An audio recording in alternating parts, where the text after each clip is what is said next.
একটু মনোযোগ দিবেন। আব্দুল কাদের জিলানী রহমতুল্লাহ আলাইহি জান্নাতুল বাকির মধ্যে কবর জিয়ারত করতেছেন। হঠাৎ একজন শিষ্য শাগরিদ বলে, হুজুর আপনি চোখ বন্ধ করলে গোটা পৃথিবীর খবর বলতে পারেন। মুরিদেরা, ছাত্ররা পীর সাহেব সম্পর্কে একটু ধারণা কম করে না বেশি করে?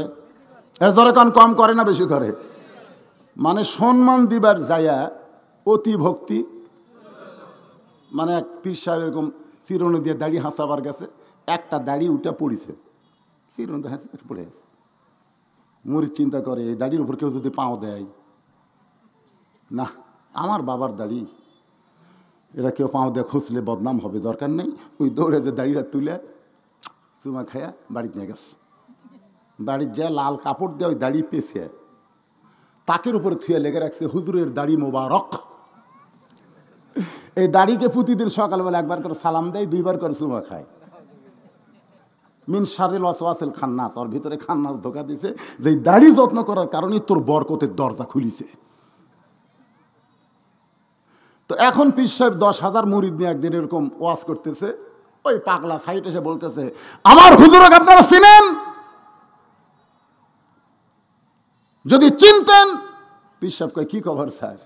কয়, হুজুর আপনি তো ওয়াজ করতেছেন, একটা মিনিট কই আপনার পক্ষে। হুজুর একটা দাড়ি মোবারক যত্ন করার কারণে আমার গোটা বাড়ি বরকতে পরিপূর্ণ হয়ে গেছে।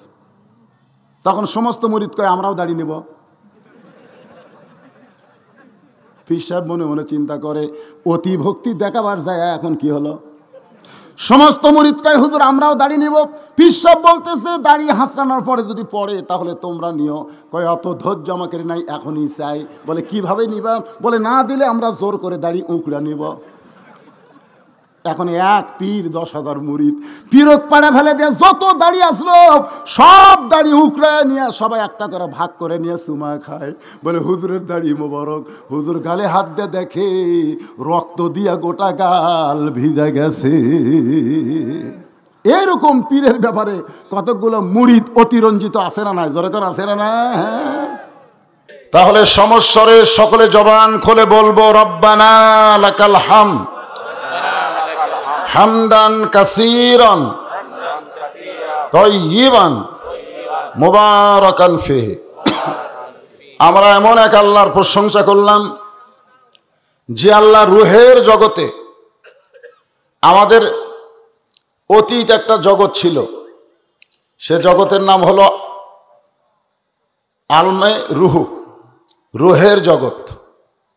সেই রুহের জগতে আমরা ছিলাম, মনে আছে? মনে আছে? তবে ছিলাম যে, এটা কি বিশ্বাস হয়? কোন বনেরই পাখি তুমি আইলারে কোন বনে,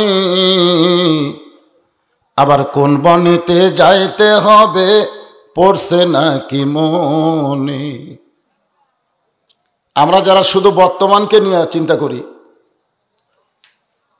অতীতের কথাও মনে করি না, ভবিষ্যতের চিন্তাও মাথায় আসে না, এদের দ্বারা অন্যায় কাজ বেশি হয়। এদের দ্বারা কোন কাজ বেশি হয়? যারা চিন্তা করে মরার পরে আমাদের খবর আছে, আছে না নাই?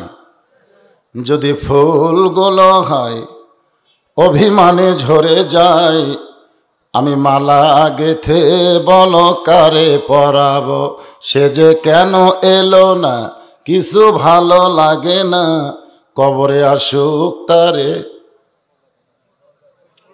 মনে পড়ে? রুহের জগতে আল্লাহ আমাদের রুহকে এত ভালোবেসেছেন, সুবহানাল্লাহ বলেন, যার কারণে বাছাই করে করে আমাদেরকে মুসলমানের ঘরে প্রেরণ করেছেন। খুশি হননি? যদি আল্লাহ আমাদেরকে হিন্দুর ঘরে পাঠাতো, আমরা কি পেতাম? আল্লাহ পেতাম না ভগবান পেতাম? আরো জোরে কন। ভগবানের ভ বাদ দেন,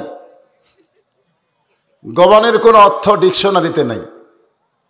গবানের গ বাদ দেন, বান মানে বন্যা, দুনিয়ার কোনো মানুষ চায় না। বা বাদ দেন, নো মানে নাই। এই তো ভগবানের অবস্থা। আর আমরা যে আল্লাহ পেয়েছি মুসলমান হওয়ার কারণে, আল্লাহর আলিফ যদি বাদ দেন, লিল্লাহি মা ফিস সামাওয়াতি ওয়াল আরদ, যদি মন চায় আর একটা লাম বাদ দেন, লাহুল মুলকু ওয়া লাহুল হামদ।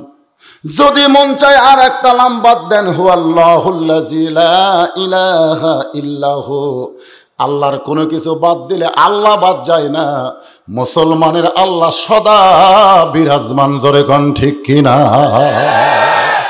রুহের জগতে অসংখ্য রুহুর ভিতরে আল্লাহ আমাদের রুহুকে পছন্দ করে মুসলমানের ঘরে কবুল করেছেন, যার কারণে আমরা মুসলমান হয়ে জন্মগ্রহণ করেছি। সুবহানাল্লাহ কর। এবং আজকের এই কোরআনের মাহফিলে আমরা বসতে পেরেছি। আমাদের বিশ্বাস আল্লাহ আমাদেরকে জান্নাতেও কবুল করবেন। আপনাদের কি মনে হয়, যে আল্লাহ মুসলমানের ঘরে আমাদেরকে কবুল করেছেন, সে আল্লাহ আমাদেরকে জাহান্নাম দিবেন? কথা কয় না, জাহান্নাম দিবেন? এই হিসাবে যে আল্লাহ দয়া করে রহম করে মুসলমানের ঘরে মুসলমানের সন্তান হিসাবে কবুল করলেন, আমরা সে আল্লাহর উপরে কি খুশি না বেজার? তাহলে জবান করে সমস্বরে আর একবার বলবো আলহামদুলিল্লাহ। নিদানে আখেরাতে তরাইতে পলসিরাতে কান্ডারি হইয়া নবী পার করিবেন সেই তরণী। সেটা হলো আমাদের নবী। সুবহানাল্লাহ বলেন। আল্লাহ যখন হাকিম হইয়া আমাদেরকে আসামি বানায় বিচার শুরু করবেন, এই বিচারটা হলো আসল বিচার। জোরে কোন, কোন বিচার? শেষ বিচার। আমাদের বাংলাদেশে তো বহু বিচার আছে, আছে না নাই? কথা কয় না, বিচার নাই। আমাদের বাংলাদেশের বিচারে পরিমণি জামিন পায়, আর আলেম ওলামারা জামিন পায় না। এইগুলা কি আসলে বিচার? তো এই জন্য দুনিয়ার বাংলাদেশের কোনো বিচারকে আমি বিচার মনে করি না। আমি সেই বিচারের কথা বলতেছি যেটা হলো শেষ বিচার। ধরে কোন, কি বিচার? আল্লাহ যখন হাকিম হবেন, আমাদেরকে আসামি বানায় বিচার শুরু করবেন, ওই সময় আমাদের নবী আমাদের উকিল হয়ে, ব্যারিস্টার হয়ে আমাদেরকে জামিন করে জান্নাতে পৌঁছায়া দিবে। এমন একজন নবীর উম্মত হওয়াতে আপনারা মনে হয় বেজার না খুশি? হ্যাঁ, খালি মুখে কইল খুশি, খুশি। তো এখন স্বামী জমিতে হাল বচ্ছে, হালবা বোঝেন? হ্যাঁ, জমিতে হাল বচ্ছে, কাজ করতেছে। তো বাচ্চা কাচ্চা কেউ নাই, বউ নিয়ে যায় সকালবেলা নাস্তা খাওয়ায়। কিন্তু আজকে 10টা বাজে, বইয়ের কোনো খবর নাই। 11টা বাজে কোনো খবর নাই, 12টা বাজে কোনো খবর নাই। তো স্বামী এখন কাজ কাম বাদ দিয়ে বাড়ির দিকে রওনা দিছে। আর যে পান্টি পান্টি বোঝেন না, ওইটাকে ঝোঁকাইতেছে, আসতেছে, আজকে বাড়িতে যাই তো সাইজ করব। বাড়ির পাশে আইসা দেখে বউ ঘরের মধ্যে গান গাইতেছে, ওগো স্বামী তোমায় এত ভালোবাসি, তোমার জন্য বাঁচতে পারি না। ওগো স্বামী তোমাকে এত ভালোবাসি, তোমার জন্য বাঁচতে পারি না। মানে এমন গান গাইতেছে, স্বামী হেলা প্যান্টি ফেলে দিছে, যেটা প্যান্টি হায় হায় এত ভালোবাসে। দরজাত গিয়ে বলে, বিবি আর ভালোবাসার গান গাইও না, পেটে ক্ষুধার আগুন জ্বলতেছে, তাড়াতাড়ি খাবার দাও। বউ বলতে, স্বামী গো তোমায় এত ভালোবাসি, খাবার দাওয়ার দেওয়া ভালো লাগে না। তোমাকে এত ভালোবাসি, খাবার দেওয়া ভালো লাগে না। স্বামী বলতেছে, তাহলে তাড়াতাড়ি 1 বালতি পানি ভরে দাও, রোদে পড়ে আমার শরীর গরম হয়ে গেছে, ওই পানি দিয়ে শরীর একটু ঠান্ডা করবার চাই। বউ কান্দারে বলে, স্বামী গো তোমায় এত ভালোবাসি, ওই পানি টানি দেওয়া ভালো লাগে না। মানে যেইটাই স্বামী কয় সেইটাই কয় ভালোবাসি, কিন্তু ওগুলো ভালো লাগে না। তখন স্বামী দেখতেছে এই ভালোবাসার মধ্যে ব্যারাম ঢুকছে। জোরে কোন, কি ঢুকছে? এবার হেলে পান্টে হাতে নিয়ে বলতেছে, বিবি রে তুমি আমায় এত ভালোবাসো, এই ভালোবাসার ভূত ছাড়াতে আমি হেলে পান্টি ছাড়া উপায় দেখি না। আজকে আমরা নবীকে খুব ভালোবাসি, তাই না? কিন্তু নবীর আদর্শ, নবীর সুন্নত আমাদেরকে গ্রহণ করতে ভালো লাগে না। কথা ঠিক? অথচ আল্লাহ কোরআনে বললেন, লাকাদ কানা লাকুম ফি রাসূলিল্লাহি উসওয়াতুন হাসানা। যদি সফলতা অর্জন করতে চাও তাহলে দুনিয়ার সমস্ত নেতাকে বাদ দিয়া বিশ্ব নবীকে তোমাদের আদর্শ হিসাবে গ্রহণ করে না। একথা কার? আরো জোরে বলেন। আমার নেতা, তোমার নেতা বিশ্ব নবীর চরিত্র ফুলের মতো। হ্যাঁ, এ মনে থাকে না কেন? যেই বলবো বিশ্ব নবীর চরিত্র, আপনারা বলেন ফুলের চাইতেও পবিত্র। বিশ্ব নবীর চরিত্র। আল্লাহ দয়া করে সেই বিশ্ব নবীর উম্মত হিসাবে আমাদের কবুল করেছেন। খুশি না বেজার? আলহামদুলিল্লাহ। এখন যে কোরআনের আলোচনা আমরা শুনব, কোরআনের মাদ্রাসার কিছু নমুনা আপনারা দেখলেন, ঠিক না? খালি একটু নমুনা, এরা পড়তেছে সেই নমুনা দেখলেন, কিন্তু বাস্তবে কোরআন কত সুন্দর এটা এখন পর্যন্ত বাংলাদেশের মুসলমান দেখবার পায়নি। যারাই কোরআনের হক কথা বলতেছে, কোরআন মোতাবেক জীবন চলাতে ইসলামে আন্দোলন করতেছে, তাদেরকে ধরে ধরে গরু যেরকম খড় হয় ধরে ধরে তাদেরকে খড়ের মধ্যে ঢুকাচ্ছে। ধরে কোন কার মধ্যে ঢুকাচ্ছে? এখন হামাকের মতন তেল তেলা যারা ওয়াজ করে তারা আপাতত বাইরে আছে, সবই ঠিক। এখন চিন্তা করি যে আল্লাহর কোরআন যদি আপনাকে দেখাবার চাই, কি কন, দেখার দরকার আছে না? না, আজকে আমাদের বাংলাদেশে এই কোরআনের সংস্পর্শে যারা আসে, আল্লাহর কোরআন বলতেছে লা ইয়ামাসসুহু ইল্লাল মুতাহহারুন, তুমি ততক্ষণ পর্যন্ত কোরআনের কাছে আসতে পারবে না যতক্ষণ তুমি পবিত্র না হবে। এখন পর্যন্ত যারা কোরআনের কাছে আসে না, কোরআনের দল করে না, কোরআনের আন্দোলন করে না, তারা কোনোদিন পবিত্র হবার পাহাড়ে, এই পরকার নাটা আপনাকে কোয়া লাগবে। এরই নাম হলো শূন্যস্থান পুরা করা। ধরেগণ কি পূরণ করা? আমি যেখানে থামবো পরের কথা আপনাকে বলা লাগবে। আপনি যতই ভালো মানুষ হন, আল্লাহর কোরআনের পরশে না আসলে আপনি কোনোদিন পবিত্র মানুষ হতে পারবেন না।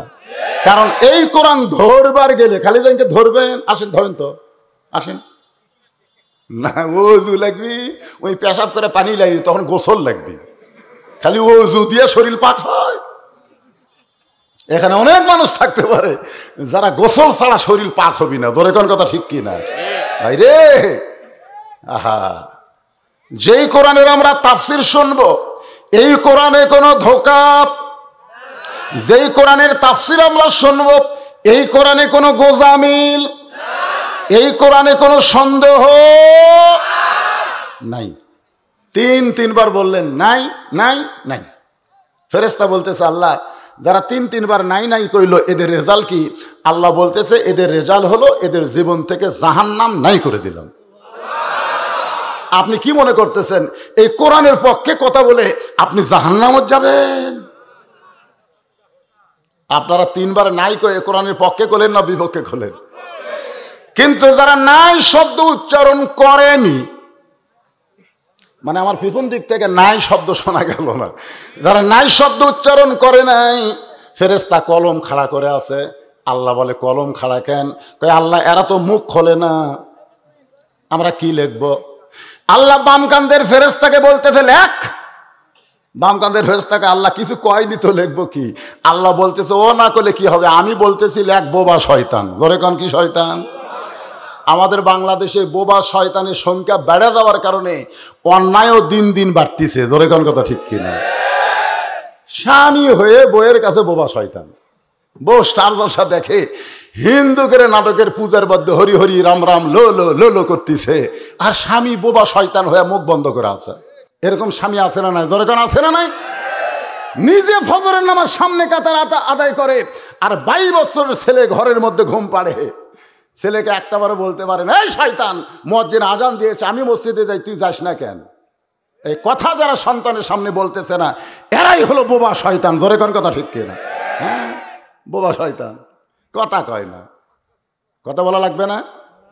আল্লাহ কোরআনে বলেছেন কু আনফুসাকুম ওয়া আহলিকুম নার, জাহান্নামের আগুন থেকে বাঁচতে চাইলে তুমি একলা বাঁচলে হবে না, তোমার আহালদের নিয়ে বাঁচা লাগবে। একবার আল্লাহ ফেরেশতাদের বললেন যে অমুক কওমকে তোরা ধ্বংস করে দাও। তো ফেরেশতা বলে, আল্লাহ কি করে ধ্বংস করব? বলে, পাহাড় উল্টাইয়া ওদের উপরে চাপ দাও। ফেরেশতারা ওই জাতিকে ধ্বংস করতে এসে দেখে একজন বান্দা নামাজের সেজদায়, একজন বান্দা আছে নামাজের সেজদায়। জোরে কোন কোথায়? ফেরেশতাকে আল্লাহ গোটা জাতিকে ধ্বংস করতে বললেন, কিন্তু একজন যে নামাজের সেজদায় আছে এর খবর কি? আল্লাহ বলতে, সবাইকে একবার চাপ দাও আর দুইবার দাও, এক ডবল চাপ মারো। ফেরেশতাকে আল্লাহ আপনার হুকুম আমল করতেছে, নামাজের সেজদাত আছে, এরপরে এক ডবল চাপ কেন? বলে, ও একলা একলা জান্নাতে যাবার চায়, আহাল পরিবার সমাজের দিকে আর কোনো খেয়াল নাই। আজকে আমাদের বাংলাদেশে আমরা আলেমারা একা একা জান্নাতে যাওয়ার পারবো না, জান্নাতে যাইতে গেলে আপনাদের নিয়ে যাওয়া লাগবে। ধরে কোন কথা ঠিক? এখন আপনাদের সঙ্গে নিয়ে জান্নাতে যাইতে গেলে কি করণীয়, এই করণীয়র কথাটাই আপনাদের সামনে বলা দরকার। যতদূর পর্যন্ত বলা যায়, আমি বর্তমানে ডাইরেক্ট কোনো ওয়াজ করি না, হ্যাঁ, ডাইরেক্ট কোনো কথা বলি না আপাতত। তবে যে কথা বলবো আপনারা বুঝবার পারবেন, কোনো সমস্যা হবে না। আমি যে আয়াতে কারিমা তেলাওয়াত করেছি, এই আয়াতকে সামনে নিয়ে আজকে তাফসির হবে। আয়াতটা কি খেয়াল করছেন? ইয়া আইয়ুহাল্লাযীনা আমানু, আল্লাহ বলতেছে যারা আমাকে বিশ্বাস স্থাপন করেছ। আমরা সকলে আল্লাহকে বিশ্বাস করি, করি না? কিন্তু দৃঢ় বিশ্বাস না ফেস্টা বিশ্বাস। এখন আপনাদের কাছে একটা দৃষ্টান্ত দেই। আচ্ছা, মুয়াজ্জিন যে ফজরের নামাজের আজান দিয়ে বলতেছে আসসালাতু খায়রুম মিনান নাওম, আপনারা বলেন তো এটা কি মুয়াজ্জিনের কথা না আল্লাহর কথা? তাহলে আল্লাহকে বিশ্বাস করলে আল্লাহ কি বলতেছে? যে ঘুম হইতে নামাজ উত্তম। আপনারা কি দরজা তাড়াতাড়ি খুলে বের হন না? কিন্তু রাত 1টার সময় কেউ যদি বলে সোর সোর সোর সোর সোর সোর সোর সোর বলে কেউ যদি চিৎকার করে, আপনারা বলেন তো আপনাকে বাড়ির মধ্যে থাকেন না, দরজা খুলে লাঠিলা বের হন? বের হন। ওই কি আল্লাহর কথা বলতেছে না নিজে বলতেছে? এ কথা কয় না, আল্লাহর কথা না নিজের কথা? তো বার হয়ে সবাই বলে, এই বেটা চোর কোথায়? এই আমরা চোর ধরার জন্য বের হলাম, চোর কোথায়? তখন বলে, ভাই খেড়ের পালার ধারে একটা কুত্তে লুকায় ছিল, ওই সরজ করে বার হচ্ছে আর আমার মুখ দেওয়ার আছে চোর।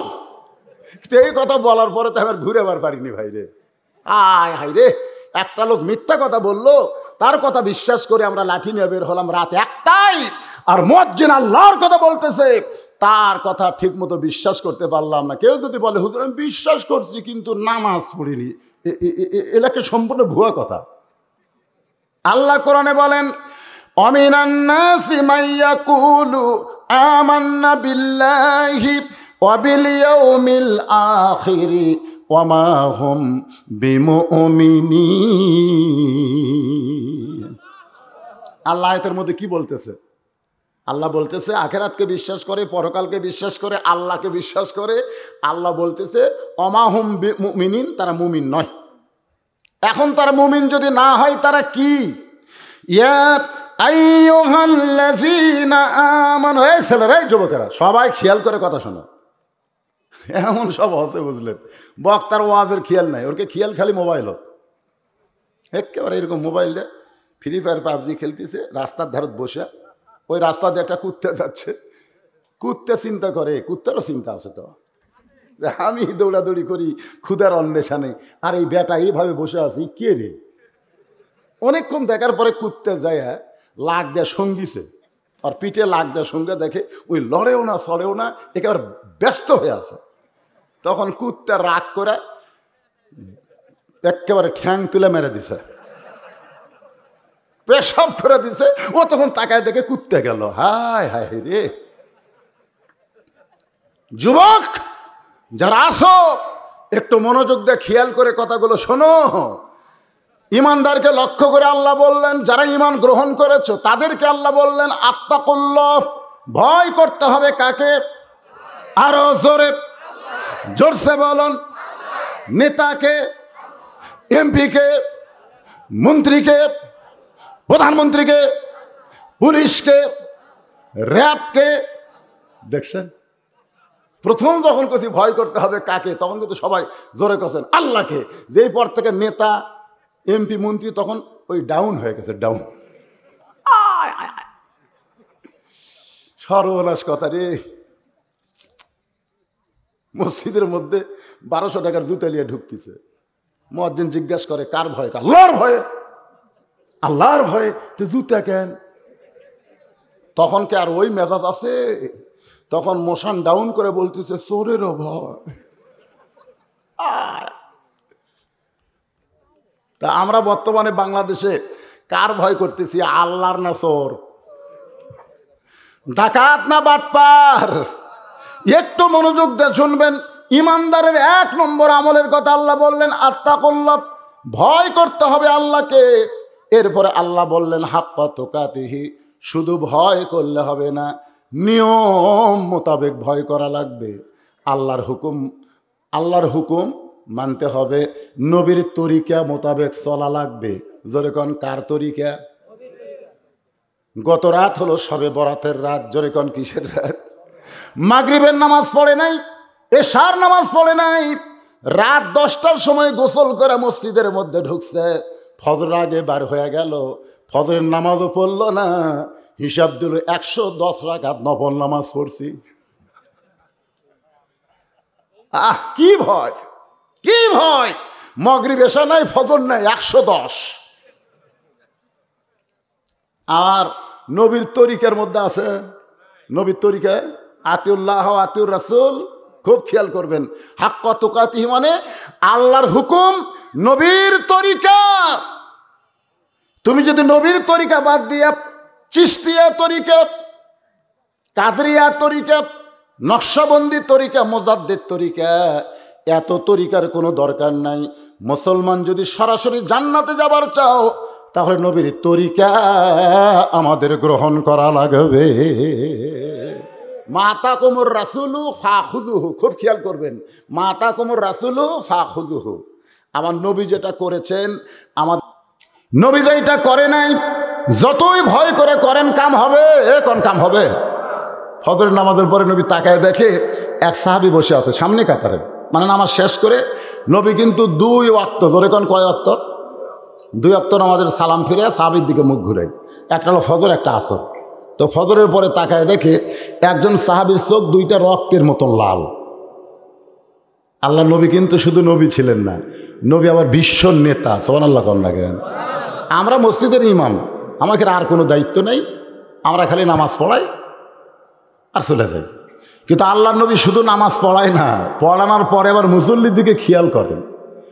নবী তাকায় বললেন, তোমার চোখ 2টা রক্তের মতো লাল কেন দেখতেছি? সাহাবীরা বলে, ইয়া রাসূলুল্লাহ, আমার চোখ 2টা রক্তের মতো লাল হওয়ার কারণ হলো এশার নামাজের পরে আমি ঘুমাতে পারি নাই। আল্লাহ নবী বললেন, কেন? বলে, যখনই ঘুমের দোয়া পড়েছে আল্লাহুম্মা বিইসমিকা আমুতু, এই আমুতু শব্দ উচ্চারণ করার সঙ্গে সঙ্গে আমার কলিজায় মৃত্যুর ভয়। জোরে কোন কার ভয়? আমার কলিজার মধ্যে কবরের ভয়। যদি আজকে রাতের মধ্যে আমার মৃত্যু হয়, এই জন্য সারা রাত আমি কোরআন শরীফ পড়েছি, দাঁড়ায়া দাঁড়ায় নামাজ পড়েছি, তাহাজ্জুদের নামাজ পড়েছি, তওবা কান্নাকাটি করেছি। এগুলো করতে করতে আমার রাতের বেলা কোনো ঘুম হয় নাই। অতিরিক্ত কান্নাকাটি করার কারণে আমার চোখ 2টা রক্তের মতন লাল হয়ে গেছে। আপনারা কেউ কেউ সুবহানাল্লাহ বললেন, কিন্তু আল্লাহ নবী বললেন নাউজুবিল্লাহ, নাউজুবিল্লাহ, নাউজুবিল্লাহ। সব সাহাবী চমকে গেছে। কে রে? যে ব্যক্তি সারা রাত কোরআন শরীফ পড়ছে, নামাজ পড়ছে, তওবা করছে, কান্নাকাটি করছে, চোখ 2টা রক্তের মতো লাল হয়ে গেছে। এই কথা শোনার পরে তো সুবহানাল্লাহ বলা দরকার। আল্লাহ নবী নাউজুবিল্লাহ বলে বলতেছেন, এই ইসলাম তুমি কোথায় পেলে? এই ইসলাম, এই ইসলাম তো আমার না, এই ইসলাম তো আমি নবী তোমাদেরকে দেই নাই। তুমি এই নতুন ইসলাম কোথায় পেলে? যে এশার নামাজের পরে তুমি আবার কোরআন শরীফ পড়বা, নামাজ পড়বা, কান্নাকাটি করবা, সারা রাত এই করবা। আমার ইসলাম হলো এশার নামাজের পরে বউকে বুকের মধ্যে লিয়ে ঘুম পাড়া। কথা বল না কেন? কথা কয়, এটা নবীর ইসলাম। নবী বলতেছে আমার ইসলাম হলো এশার নামাজ পড়ে বাড়ির যায় বউকে বুকের মধ্যে নিয়ে ঘুম পাড়া, কোনো ফাঁক থোয়া যাবে না, যতই করোনা হোক কোনো ফাঁক থোয়া যাবে না। করোনার মধ্যে যে বাসের কিছু নিয়ম করছিল, বাস মানে এক সিট পর পর বসা লাগবে, তো এখন স্বামীক বসাছে, বউ আবার মাঝখানে এক সিট ফাঁক দিয়ে ওই পরের সিটে বসবার দিছে। তখন কয় শালারে রাত্রে এক কম্বলের তলে আমরা খেলা করন, আর বাসও দুটো ফাঁক হয়ে বসা লাগবে, এইটা আমরা মানি না। আসলেই তো তাই। আল্লাহর নবী বললেন, শোনো, এশার নামাজের পরে আমার বউকে বুকের মধ্যে নিয়ে ঘুমায় যায়, অমিনাল লাইলি ফাতাহাজ্জাত বিহি নাফিলাতাল লাক, রাতের একটা অংশে তাহাজ্জুদের নামাজ পড়ি, আবার ফজরের নামাজের ইমামতি করি।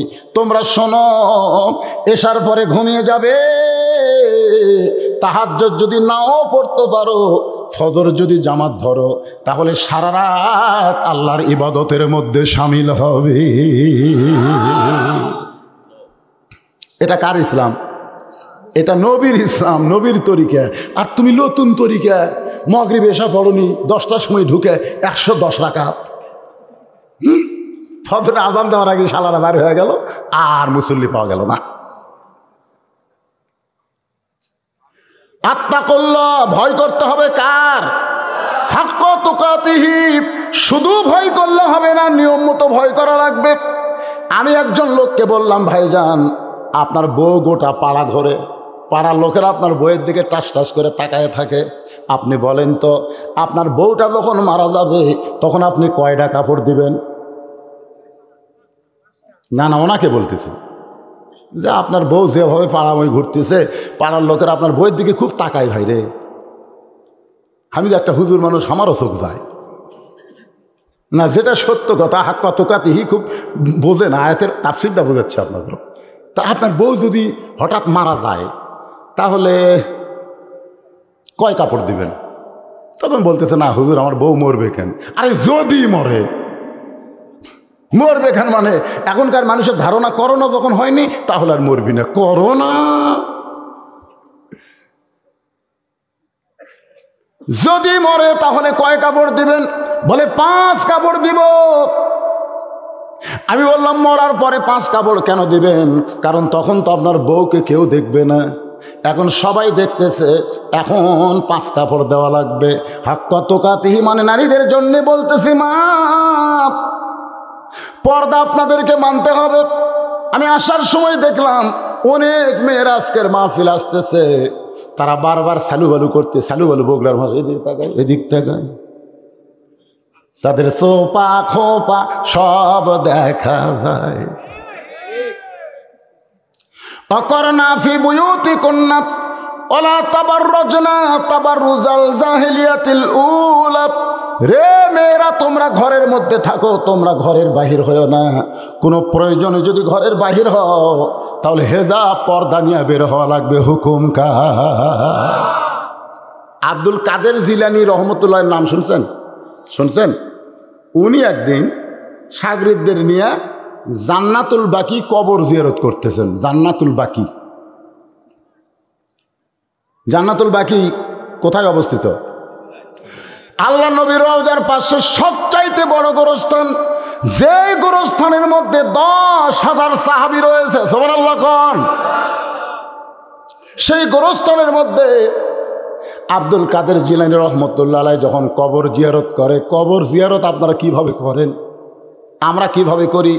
কবরের পাশে দাঁড়ায় কোরআন শরীফ তেলাওয়াত করি, দোয়া দরুদ পড়ে এরকম 2খানা হাত তুলে আমরা দোয়া করি। জোরে কোন কথা ঠিক কি না? করি কি করি না? এই নিয়মে আমি মদিনার রাসূলের রওজার পাশে দাঁড়ায়া এই নিয়ম কেবল হাত তুলছি, এইভাবে যেই তুলছি, এক পুলিশ দৌড়ে আসে, এক লাঠি। ওরা মারে না কিন্তু, আবার মনে করেন যে মদিনা মক্কার পুলিশ আমাকে মেহমান হিসাবে সম্মান করে। সুবহানাল্লাহ। কারণ সৌদি সরকার বলেছে, পৃথিবীর যে কোনো দেশ থেকে কোনো মুসলমান যদি মক্কা মদিনায় আসে, তোমরা বুঝে নিও ওরা আমাদের মেহমান। সুবহানাল্লাহ বলেন। হ্যাঁ, তো এখন এই হাত যেই তুলছি, লাঠি নিয়ে আসে আমার হাতের উপর একদম ঠাসি মারতেছে, মানে নিচের দিকে ঠাসি দিয়ে, মানো কুল্লু হারাম, মানো, মানে এরকম হাত তোলা সম্পূর্ণ হারাম, মানো না জায়েজ। আমি হাত নামে মনে মনে কই, তুই তো শালা পুলিশ রে, আমি একটা কত বড় বক্তা, হ্যাঁ, আমার চিনলে তুই এই ফটো মারতিস। আমি গোটা বাংলাদেশ ওয়াজ করি, আর তুই সামান্য এক পুলিশ, এটা মনে মনে, ওর তো জোরে বলা যায় না, মনে মনে আমার হাতের ওপর হাত দিয়ে লাঠি দিয়ে ঠাসি মারলি। এটা আমার মন বলে, আমার ইমান বলে বজলুর রশিদ, তুমি যত বড়ই বক্তা হও না কেন, তুমি হলা ভেজাল দেশের মানুষ। যে তোমার হাতে লাঠি দিয়ে ঠাসি মারছে সে হলো আসল দেশের মানুষ। আহা, আমার চোখ দিয়ে পানি আসলো রে। আমি কোন দেশে জন্মেছি রে, যেই দেশে রমজান মাসে জিনিসের দাম বাড়ে।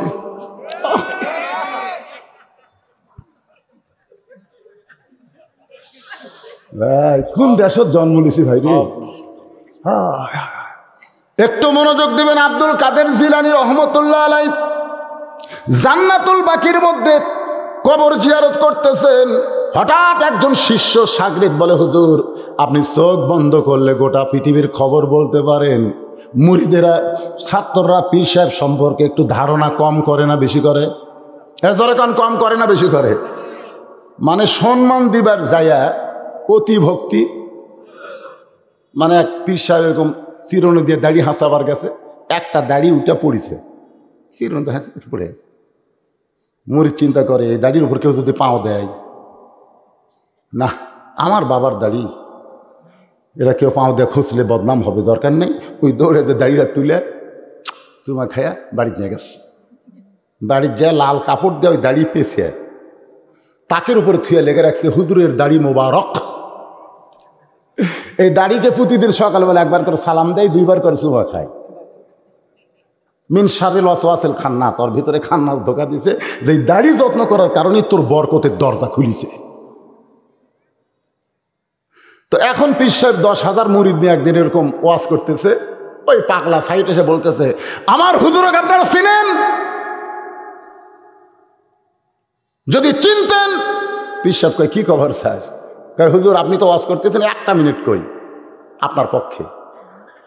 হুজুর একটা দাড়ি মোবারক যত্ন করার কারণে আমার গোটা বাড়ি বরকতে পরিপূর্ণ হয়ে গেছে। তখন সমস্ত মুরিদ কয় আমরাও দাড়ি নেব। পীর সাহেব মনে মনে চিন্তা করে, অতি ভক্তি দেখাবার যায় এখন কি হলো? সমস্ত মুরিদ কয় হুজুর আমরাও দাড়ি নিব। পীর সাহেব বলতেছে দাড়ি হাসানোর পরে যদি পড়ে তাহলে তোমরা নিও। কয় অত ধৈর্য আমাকে নাই, এখনই চাই। বলে কিভাবে নিবা? বলে না দিলে আমরা জোর করে দাড়ি উকড়া নিব।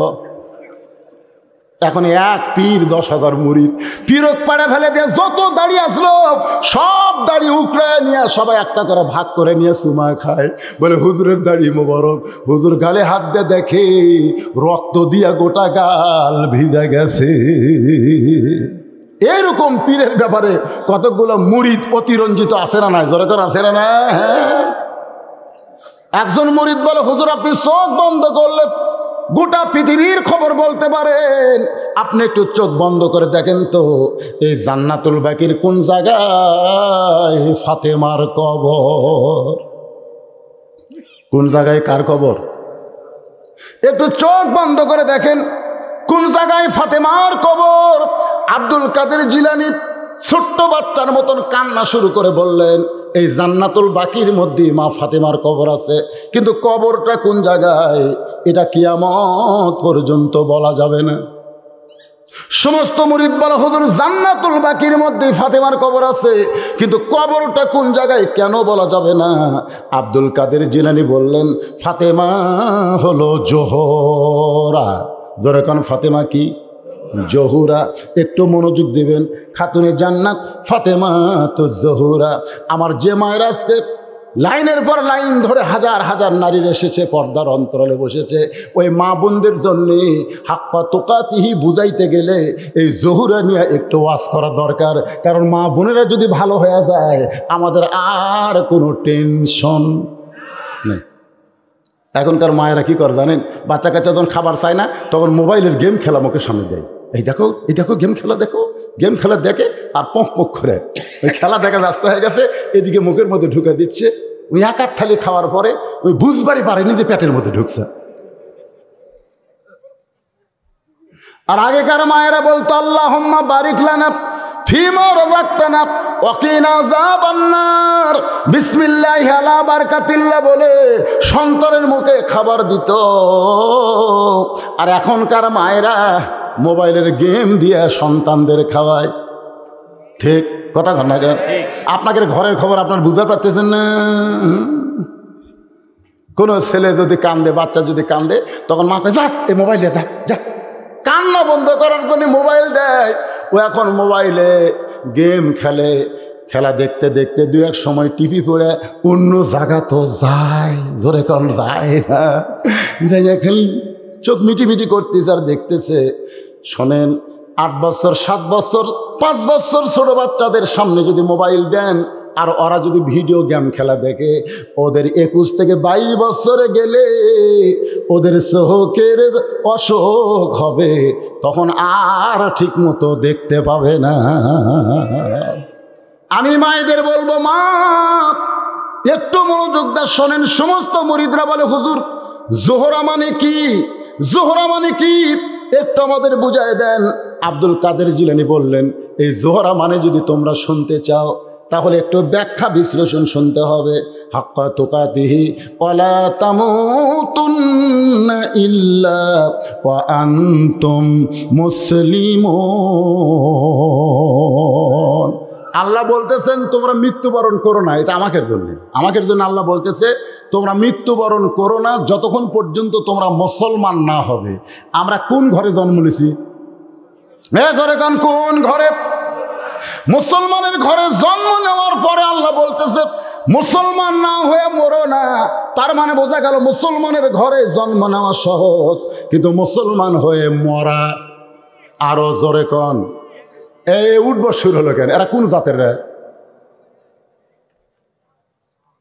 কেবল আসল কথার দিকে যাচ্ছি। মরবেন না?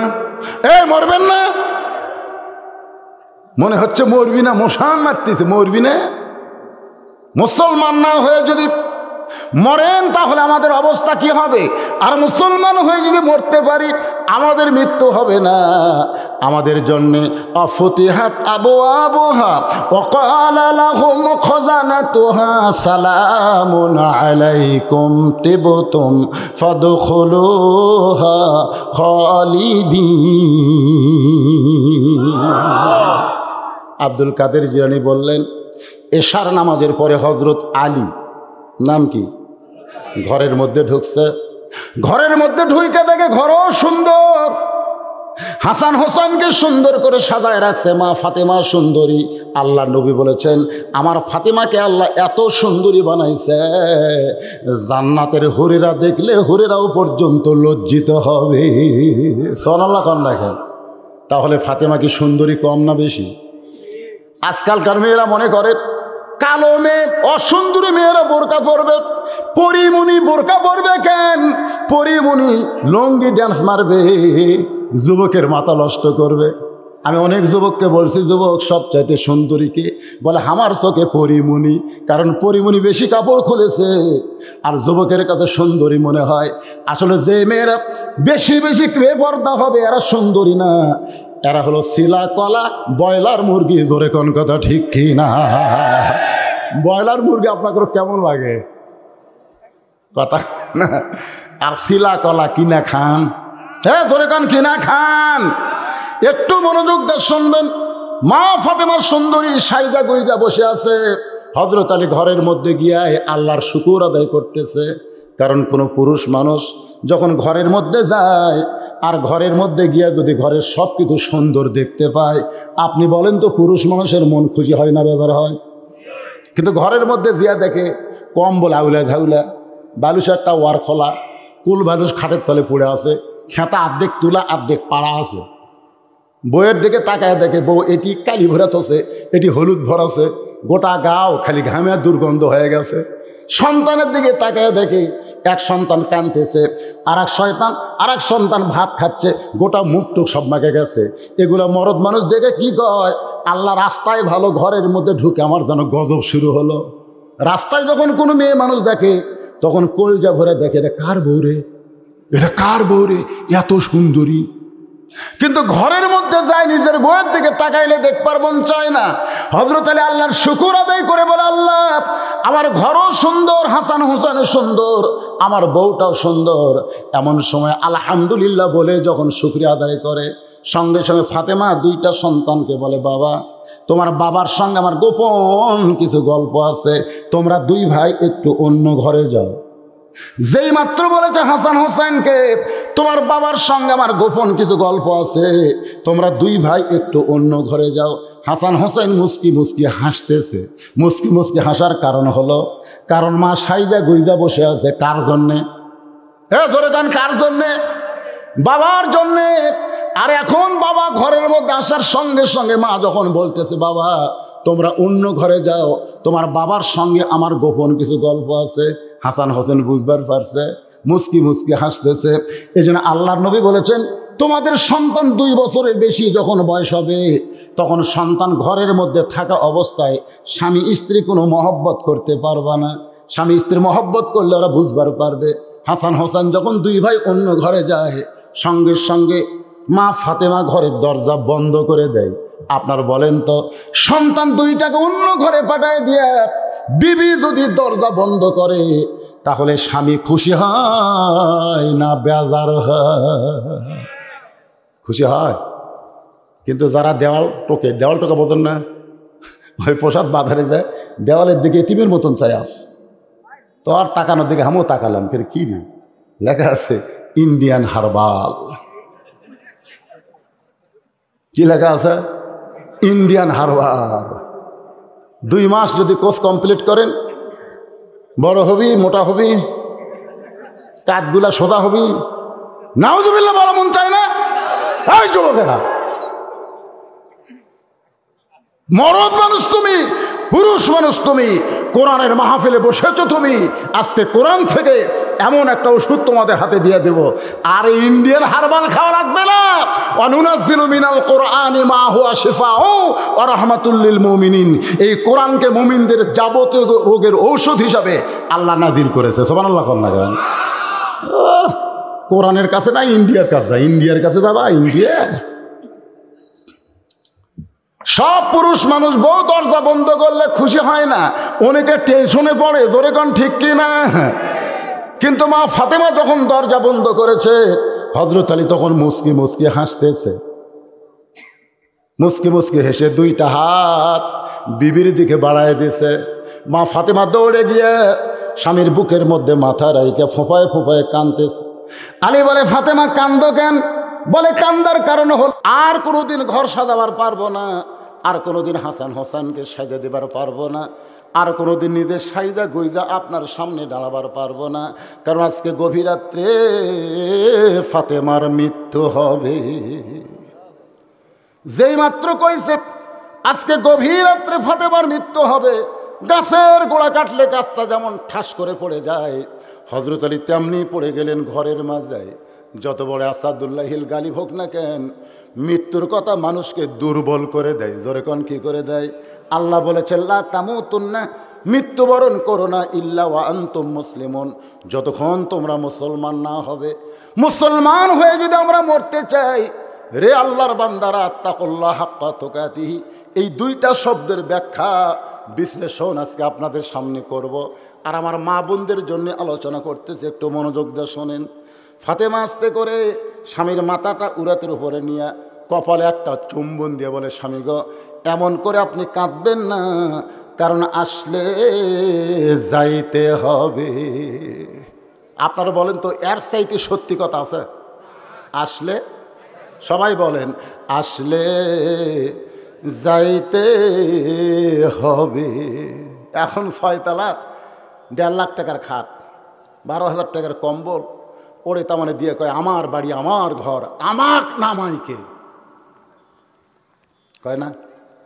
শহরের সবচাইতে উঁচু বিল্ডিং বানাচ্ছে, ছাদের উপর যায় বলতেছে, সবাই আমার নিচে, লিফট দিয়ে উঠছে, আমাক নামাইকে। কি দিয়ে উঠছে? লিফট দিয়ে উঠছে, আমাক নামাইকে। এই কথাটাকে পিছন দিকে তাকায় দেখে একজন খাড়া হয়ে আস, তখন কে রে, তুই কোন দিক দিয়ে উঠলু রে? মানুষের চেহারা। তো বলতেছে, ভাই আমি তো উঠিনি রে, আমি আসছি। তো তুই কোত্থেকে আসলু? আমার নাম আজরাইল। তুই বলে নামবু না, তুই বলে নামবু না, তোকে নামানোর একটা ব্যবস্থা করতেছি। শিশরা নামাবি, জোরে কোন কি করে নামাবি? নামবু না, তাই নিয়ে নামাবি। এখন 6 তলায় 1.5 লাখ টাকার খাট আর 12,000 টাকার কম্বল ওড়ে তেমন দিয়ে কয় আমার বাড়ি, আমার ঘর, আমাক নামাইকে, আমাক নামাইকে বলে যখন রাত 9টার সময় ঘুমায় গেছে, রাত 3টার সময় একটা ভূমিকম্প, জোরে কোন কি কম্প, এত ফোর্সে নামছে যে কম্বলের মধ্যে লঙ্গি পেঁয়াজ খেয়ে আছে, ওটা পর্যন্ত পড়ার টাইম পায়নি। এখন বলেন আল্লাহ রে কি করে নামাইছে? ন্যাংটা করে, জোরে কোন কি করে?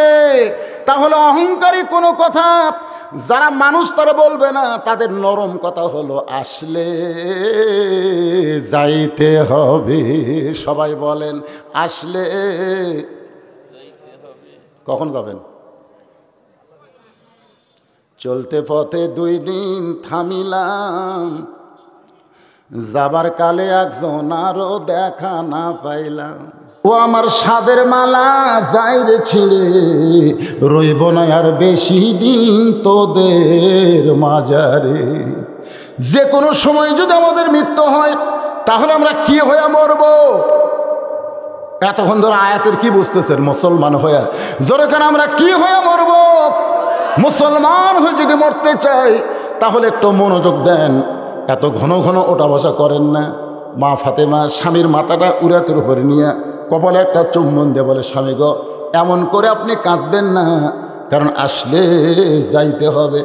আমি ফাতেমা সব সময় আল্লাহর কাছে দোয়া করেছি, আল্লাহ পর্দার ভিতরে আমাকে মৃত্যু দিও, কারণ দুনিয়াতে শুধু পর্দা মানলে হবে না, মরণটাও যেন পর্দার ভিতরে হয়। জোরে কোন ঠিক কি না? আপনারা দোয়া করবেন, আল্লাহ আমার মৃত্যুটা সম্মানের সাথে দিও। জোরে কোন কিসের সাথে? সম্মানের সাথে দিও। অ্যাক্সিডেন্ট করে রাস্তাঘাটে মানুষ যখন মারা যায়, দেখবেন মানুষের শরীরে কাপড় থাকে না, অন্য মানুষ দৌড়ে গিয়া তার কাপড় দিয়ে ইজ্জত ঢাকে। এরকম অসম্মানজনক মৃত্যু যেন আল্লাহ আমাদের না দেয়। আল্লাহ যেন সম্মানের সাথে মুসলমান হিসেবে আমাদের কবুল করে। এই দোয়া করার দরকার আছে না নাই? জোরে করে আছে না নাই? ফাতেমা বলে, স্বামী গো, আমি সব সময় দোয়া করেছি আল্লাহ যেন আমার মৃত্যুটা পর্দার ভিতরে দেয়। আল্লাহ আমার দোয়া কবুল করেছে। এই জন্য রাতের অন্ধকারকে পর্দা বানায়া আজকে গভীর রাত্রে আমার মৃত্যু হবে। আমি মরে যাওয়ার পর আমার 3টা চাওয়া আপনি পুরা করবেন। জোরে কোন কয়টা?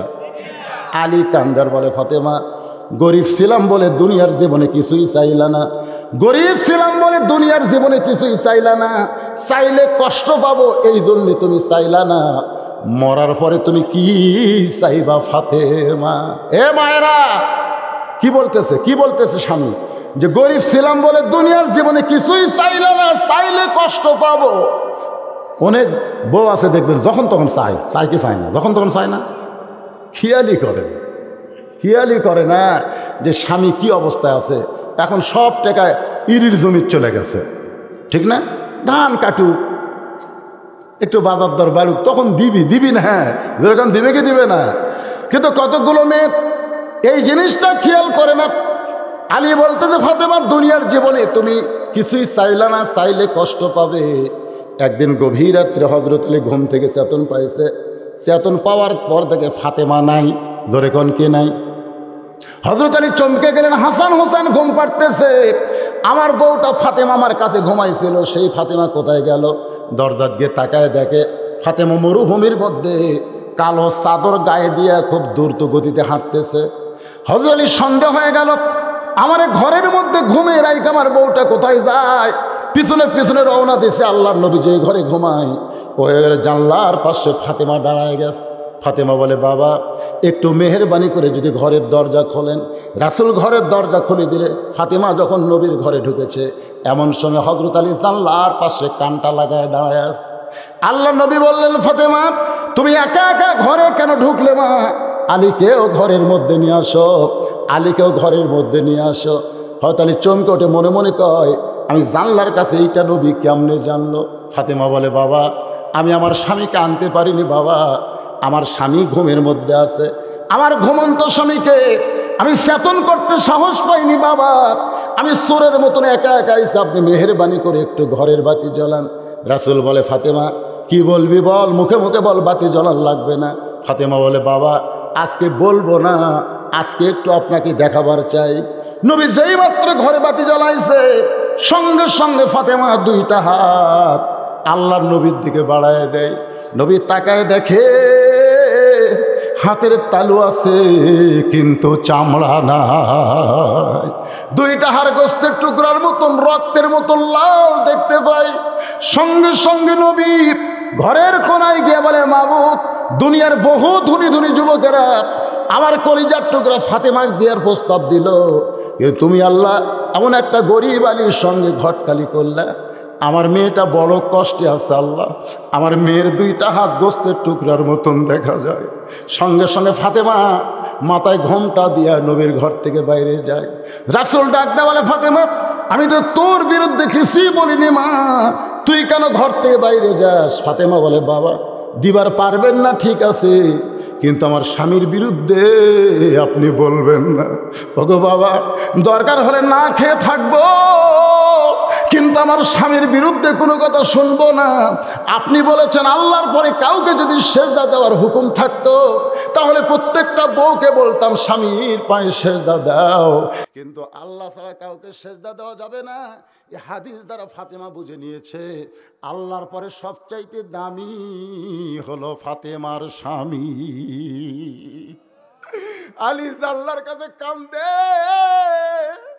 আর কয় আল্লাহ এমন একটা বউ যার দুইটা হাত গোস্তের টুকরার মতন হয়ে গেছে, এরপরও স্বামীর কাছে চাইলে স্বামী কষ্ট পাবে। আলী কান্দার বলে ফাতেমা রে, দুনিয়ার জীবনে কিছুই চাইলা না, এখন মরে যাবে গভীর রাতে, তুমি কি চাইবা ফাতেমা, তুমি কি চাইবা, আমার কি দেওয়ার ক্ষমতা আছে? ফাতেমা বলে স্বামী গো আমার এক নম্বর চাওয়া হলো আমি মরে যাব রাতে, এ রাতের অন্ধকারই আমাকে দাফন করা লাগবে। আমি রাতের বেলা মৃত্যুবরণ করব, আর দিনের আলোতে দাফন করবেন এইটা চলবে না, রাত্রিবেলা আমাকে দাফন করতে হবে। আমার 2 নম্বর চাওয়া হলো আমার কোনো জানাজার ব্যবস্থা করবেন না, আমার জানাজা লাগবে না, আমার জানাজার কোনো ব্যবস্থা করবেন না। আলী কান্দার বলে ফাতেমা তুমি নবীর কলিজার টুকরা, তোমার মৃত্যুর খবর শুনলে লক্ষ মানুষ তোমার জন্য জানাজায় দোয়া করবে, তুমি কেন জানাজা নিষেধ করো? ফাতেমা কান্দার বলে স্বামী গো লক্ষ মানুষ যদি বলে ফাতেমা ভালো, আর আপনি যদি বলেন ফাতেমা ভালো না, ওই লক্ষ মানুষের দোয়া দিয়া ফাতেমার 1 তিল পরিমাণ লাভ হবে না। আর দুনিয়ার তামাম মানুষ যদি বলে ফাতেমা খারাপ, আর আপনি যদি বলেন ফাতেমা ভালো, এক স্বামীর সার্টিফিকেটেই ফাতেমার 8টা জান্নাতের দরজা খুলে গেল। লিল্লাহে তাকবীর। তাহলে বউ ভালো হওয়া লাগবে কার কাছে? কতক্ষণ কার কাছে? কিন্তু হামাকের গুলে মাঝে মধ্যে লব উল্টাই খালি তুমি আমাকে দেখবার পারো না, খালি তুমি গোটা পাড়া খুঁজে দেখো আমার বিরুদ্ধে কেউ নেই, দেখছেন? আচ্ছা গোটা পাড়ার লোকেরা যদি আপনার বউকে ভালো কয়, ওই জান্নাত যাবি? পাড়ার লোকেরা ভালো কেমনি বুঝবি? কারণ আমার মায়েরা বোনেরা যারা পর্দার অন্তর আছেন একটু মনোযোগ দিয়ে শুনবেন মা। সবে বরাতের রোজা করবেন, সবে মেরাজের রোজা করবেন, আপনারা রোজার পাগল হয়ে গেছেন, কিন্তু আপনি কি জানেন? আপনি জানেন না যে স্বামীর অনুমতি ছাড়া নফল নামাজ নফল রোজা করা যাবে? জোরে কর না কেন? স্বামীর হুকুম ছাড়া এগুলো একটাও করা যাবে না। দুপুরবেলা কাজ কাম নাই, একটু রেস্ট করতেছে স্বামী, বউকে ডাকতেছে আসো গো আসো। বউ বলতেছে আমি রোজা আছি, আমি রোজা। কলজাত থেকে খাওয়া দিছে রে। এমনও হাদিসে বলা হয়েছে মেয়েরা যদি নামাজের নিয়ত করে আর সেই নামাজ যদি নফল নামাজ হয়, স্বামী ডাক দিলে নামাজ ছেড়ে স্বামীর ডাকে সাড়া দেওয়া লাগবে। আর আমাদের গুলা ওই দিকটা পাকা আছে, কিন্তু স্বামীর কথা শুনবি না।